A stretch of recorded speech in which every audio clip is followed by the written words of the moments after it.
আমার হাজবেন্ড যখন সৌদিতে যায়, ওনার এমন একটা অবস্থা ছিল, উনি আমাকে ভিডিওতে দেখাইতো, বাথরুমে ঢুকতো, মানে বাথরুমের এই গেট দিয়ে ঢুকতো, যখন দেখতো যে পুলিশ আসছে অবৈধভাবে ধরার জন্য, পিছনে গেট দিয়ে পলা যেত। তখন আমি নিজে স্টিল মানে ভিডিওতে ছিলাম। এগুলো দেখার পর আমিও আর থাকতে পারি না, আমি বলছি তুমি চলে আসো, যা আসে চলে আসো, দুজনে কষ্ট করে ঋণ শোধ করবো।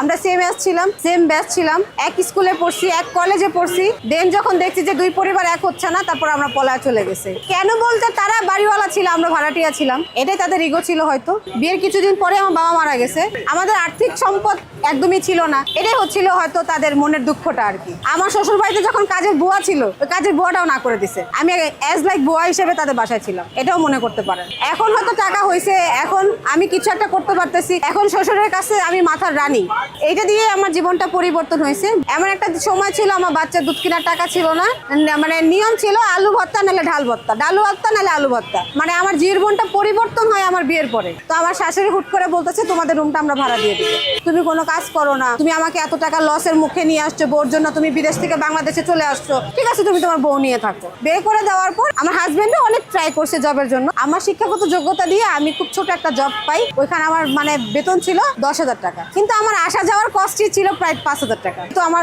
ডিউটি ছিল সকাল 10টা থেকে রাত সন্ধ্যা 6টা পর্যন্ত। আমি কি করতাম, আটা রুটি নিয়ে যেতাম। কলিগরা ওরা বলতো যে আপু আপনি কেন রুটির মধ্যে চিনি মিশা নিয়ে আসছেন? আমি বলি ভাই আমি ডায়েট করি। ওরা এটাও ধরতো আপনি যে ডায়েট করেন, চিনিতে তো ডায়েট হয় না আপু, আর কত বুঝাবেন। ওইখানে একটা খুব ভালো একটা মেয়ে ছিল, ও প্রায় এসে আমাকে খাবার দিত। আমার দূর দেশে আমার ভাই এন্ড ভাবি দুজনের কথাই বলতেছি, সে আমাদের হেল্প করছে, সে আমারে একটা কোর্স দিছে, খরচ দিছে, যে অন্তরা কেউ জানবে না আমি তোমাকে এই টাকাটা দিলাম, তুমি এই টাকাটা দিয়ে তোমার ডেলিভারিটা অন্তত করো। তাদের ঋণ আমি কখনো ভুলতে পারবো না। আমার বাচ্চা যখন টাইফয়েড হয়েছে, বাসায় ট্রিটমেন্ট করা যাবে না, যেহেতু ওকে রগে সুই দিতে হবে। তো তখন আমি যাওয়ার সময় দেখি যে কোন এক মুরব্বী কাকা ভ্যানের মধ্যে এতটুকু পাতিলে ভাত আর খিচুড়ি আর ডিম। তো উনি বলতেছে ডিম খিচুড়ি 40 টাকা, ডিম খিচুড়ি 40 টাকা। ওই হসপিটাল থেকে বের হইতেছি, দেখতেছি হসপিটালের দারোয়ানরা আর হচ্ছে বুথের দারোয়ানরা বের হয়ে রাস্তায় বসে, উনি টুল ভ্যানের উপর টুল আছে, টুলটা নামাই দিয়ে ওনাদের খাওয়াইতেছে। তখন আমার মা ব্রেনে কাজ করছে একটা কিছু করি।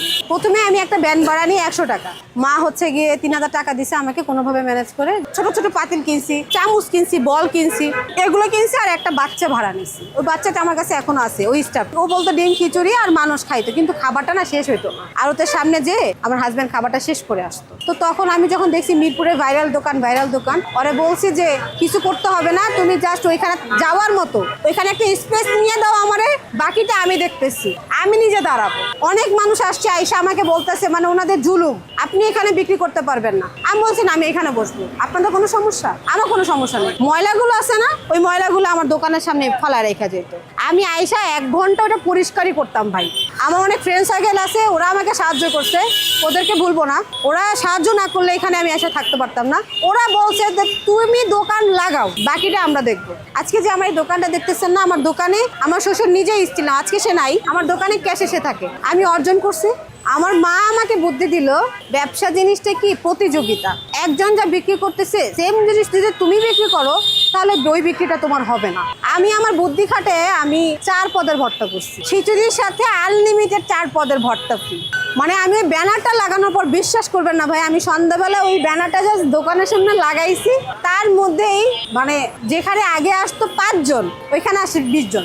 আলহামদুলিল্লাহ, অবশ্যই খুশি লাগছে। আমি আমার মারে ফোন দিছি, তখন আমার শাশুড়িও মানে আমার বাচ্চাকে দেখার জন্য আসতো আমার বাসায়। শাশুড়িকে ফোন দিয়ে জানাইছি, মা জানেন আমার এরকম ভর্তার জন্য আজকে আমার কাস্টমার হয়েছে। আমার ভিতরে কোনো হিংসা রাখি নাই, বললাম না যে কপালে দুঃখ ছিল, এজন্য শ্বশুর শাশুড়ির প্রতি কোনো রাগ ক্ষোভ নাই। এরকম করছি 1 সপ্তাহ।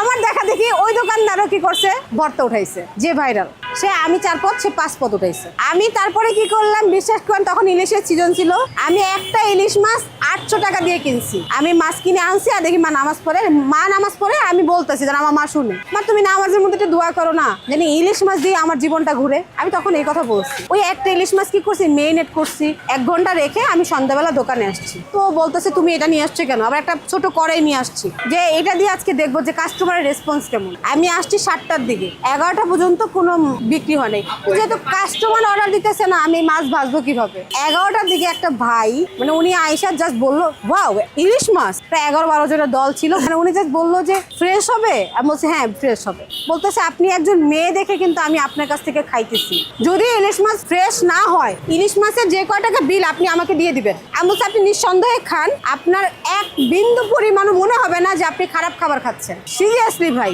ওনাদের গ্রুপটা পুরো মাছটা, ইলিশ মাছের মাথাটা পর্যন্ত কর্মরায় খাইছে, কাঁটাটা পর্যন্ত নিচে ফলায় নেই। ওইখান থেকে আমার দিন ঘুরছে। আমার এই দোকানটা ফার্স্ট অফ অল যারা ভিডিও করছে কোনো না কোনো ভাইয়ের মাধ্যমে, তাকে এখনো আমি সালাম করি। সে ভিডিও না করলে আজকে এখানে আসতে পারতাম না। আজকে আমার নাম হয়েছে ভাইরাল আপু, আমাকে সবাই ভাইরাল আপু বলে চিনে।